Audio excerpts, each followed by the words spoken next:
नमस्कार, आप लाइव बिहार देख रहे हैं। मैं हूं राजमोहन तिवारी। बिहार में 2 सीटों पर उपचुनाव को लेकर तमाम राजनीतिक दलों के तरफ से अपने अपने प्रत्याशियों का ऐलान करना शुरू कर दिया गया है। बीजेपी की तरफ से नामों का ऐलान हो गया। गोपालगंज में तो उनकी उम्मीदवार कुसुम देवी ने अपना नामांकन भी पिछले दिन कर लिया। महागठबंधन से अभी ऐलान होना बाकी है, लेकिन इसी बीच चर्चा चिराग पासवान की और उनकी पार्टी लोक जनशक्ति रामविलास की हो रही है, क्योंकि चिराग पासवान ने भी ये कहा था कि वो भी उम्मीदवार इस बार के उपचुनाव में उतार सकते हैं। और देखिए, इसी बीच निर्वाचन आयोग के तरफ से एक लेटर जारी किया गया है। इसमें बताया गया है कि 4 अक्टूबर को चिराग पासवान की पार्टी के तरफ से उन्हें एक पत्र मिला था, जिसमें उपचुनाव को लेकर बातें कही गई थी और सिंबल को लेकर भी चर्चा हुई थी।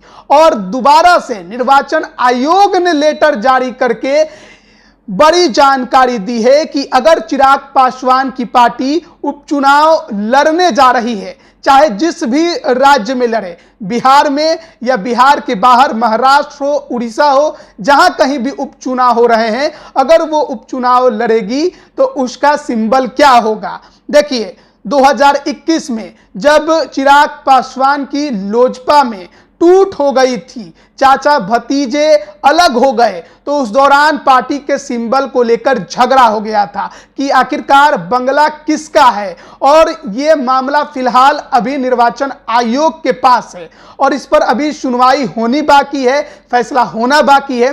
लेकिन इसी दौरान पिछले वर्ष तारापुर और कुशेश्वर स्थान में उपचुनाव होना था। चिराग पासवान के तरफ से यह कहा गया कि वो उपचुनाव लड़ना चाहते हैं।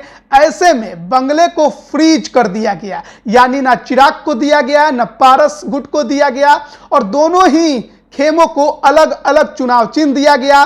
पिछले वर्ष जब उपचुनाव हुए तारापुर कुशेश्वर स्थान में, तो चिराग पासवान को हेलीकॉप्टर दिया गया था और एक बार फिर से चिराग पासवान ने उसी को बनाए रखने का अनुरोध किया था और निर्वाचन आयोग के तरफ से लेटर जारी करके उनके मांग को स्वीकार किया गया है।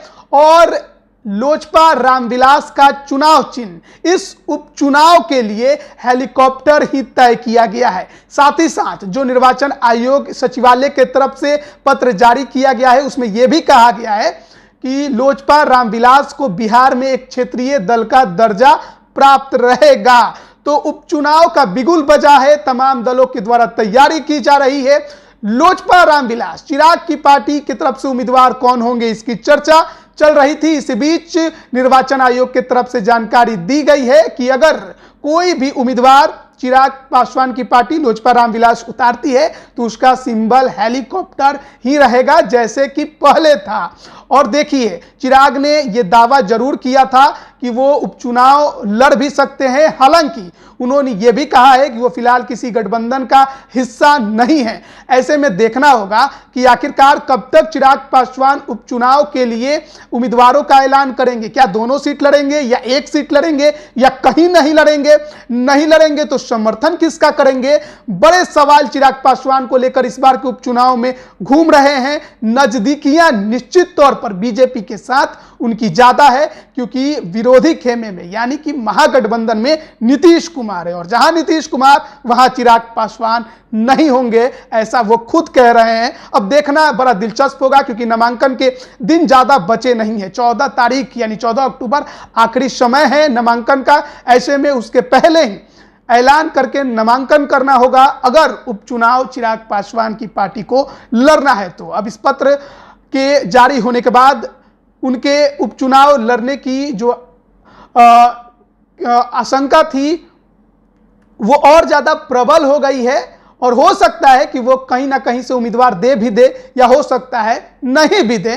देखते हैं क्या होता है। आप बने रहिए लाइव बिहार के साथ, तमाम अपडेट हम आप तक पहुंचा रहे हैं। आप सभी को बहुत बहुत धन्यवाद। लाइव बिहार यूट्यूब पर सब्सक्राइब और फेसबुक पर लाइक जरूर करें।